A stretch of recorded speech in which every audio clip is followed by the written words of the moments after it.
Back buttering tiles increases thinset coverage and prevents hollow spots, especially with large format tiles.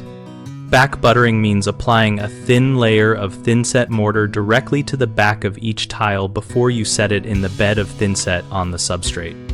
Start by mixing thinset to a creamy, peanut butter-like consistency and use a notched trowel size to the tile.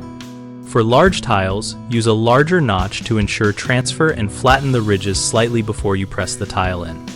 Butter the tile with a flat trowel or the smooth side of a notched trowel so the thinset fully covers the back while leaving the notches visible to promote mechanical keying with the field mortar. When setting the tile, press and slide slightly to collapse the ridges and knock out any trapped air.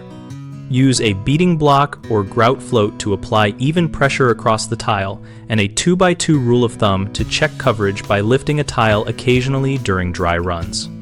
Pay attention to absorbent tile types like natural stone or high porosity porcelain, and consider a damp sponge wipe to prevent rapid moisture loss from the thinset, which can reduce bond strength.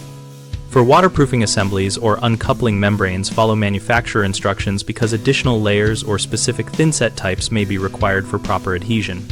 3 common mistakes are using too little thinset, which creates hollow spots, over-buttering, which creates excessive squeeze-out and uneven bedding, and skipping coverage checks, which lets problems go unnoticed. To avoid hollow spots, apply a consistent butter layer that matches the trowel notch and test by temporarily lifting a corner of a set tile to see full contact. Prevent excess squeeze-out by using the correct notch size and wiping excess immediately with a damp sponge while maintaining clean joint lines. Avoid missed coverage by performing periodic lift checks during the install and adjusting technique if less than 90% contact is visible. We run bighomeprojects.com to help homeowners find local contractors for bathroom tile and other remodeling work, and we also help contractors find new projects. Our site includes a discussion community where we share tips, ask questions, and learn from other homeowners and professionals.